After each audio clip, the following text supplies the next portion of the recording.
판교에 이제 집이 있으셨던 거예요. 근데 판교에 있고 오피스텔 이제 분양권이 이제 하나가 있으셨던 거죠. 근데 오피스텔 분양권은 주택수에 포함이 안 되지 않습니까? 근데 이분이 판교를 팔고 강남으로 올까를 고민했던 거예요. 근데 이제 제가 딱 봤을 때 강남은 좀 많이 이렇게 올랐던 상황이고 판교가 많이 안 올랐던 상황이었어요. 그래서 요거를 팔고 강남으로 옮기기에는 약간 타이밍상 나쁘진 않은데 타이밍상 약간 낙동과 오리알이 될 수도 있겠다는 생각이 들더라고요. 왜냐면은 판교를 딱 팔았는데 싸게 팔았는데 강남이 한창 이렇게 뜰 때였거든요. 네. 그러면 그 갭이 더 많이 들어가야 되고 또 대출을 많이 일으켜야 되니까 그래서 그거는 좀 아닌 것 같고 그래서 제가 조금 더 기다리고 오히려 저는 그분한테 뭐 어떻게 권유를 했었냐면 두 채를 사는 방법으로 근데 이제 하나는 이제 일반 매매고 하나는 이제 일반 매매로 해서 왜냐면 취득세 근데 오피스텔이 있는데 왜냐면 오피스텔도 잔금을 치러야 되는 상황이었어요. 이분은 이제 상담 오기 전에 이제 이미 이렇게 하신 분인데 오피스텔 잔금을 치르기 전에 오피스텔 취득세에 안 잡히니까 빨리 사야 돼요. 잔금 치르기 전에. 그러니까 빨리 사는 거죠. 하나 사고 그다음에 두 번째로는 뭘 샀냐면 분양권을 샀어요. 왜냐면 분양권은 이제 그 기간이 한 2, 3년 정도 2년 정도 남은 거예요. 입주까지. 그래서 일단 사놓고 그 다음에 이제 오피스텔 사면 오피스텔 취득세는 4.6%. 이 3주택이라 하더라도 맨 마지막이잖아요. 그러니까 오피스텔 취득세는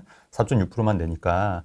그래서 오히려 그 오피스텔 잔금 전에 그러니까 판교를 안 팔고 판교를 지키면서 오히려 수도권 두 채 전략으로 해서 볼륨을 좀 키우자라는 전략으로 갔거든요. 근데 왜 처음엔 그럼 팔려고 하셨던 거예요? 강남 집값이 계속 오르고 강남을 잡으려고? 강남을 잡고 싶어서. 근데 이제 그게 그랬는데 제 생각은 그리고 나서 그 판교가 한 3억이 올랐다는 거예요. 그래서 만약에 팔았으면 단기 그 3억을 놓치는 거예요.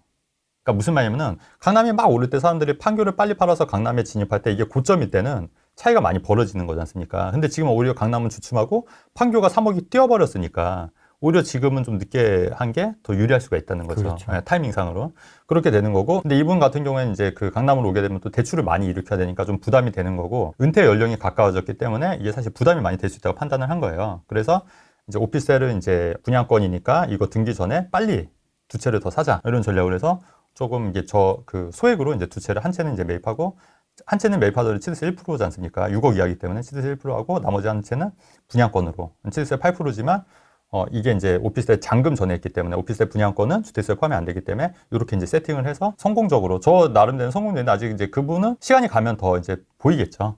보이겠지만 그래서 이제 바로 그 판교를 팔고 강남에 왔다고 했으면 그 판교의 그 단기 3억 차이를 좀 못 봤을 거예요. 그러니까 예를 들면 경기도 과천에 있는 집이 만약에 한참 막 강남이 뜰 때 내가 과천 팔고 강남으로 왔으면 이게 그 과천 집이 더 올릴 수도 있었던 거예요. 지금 그 그래프상 보면은 오히려 수익률이 더 높잖아요. 과천 집이. 최근 두 달간 그렇습니다. 그렇죠. 네, 그러니까 그 타이밍을 놓칠 수가 있는 거예요. 그렇기 때문에 오히려 조금 이럴 때는 시장을 좀 관망하자. 제가 항상 누차 말씀드리는 게 이제 그런 취지인 거죠. 아마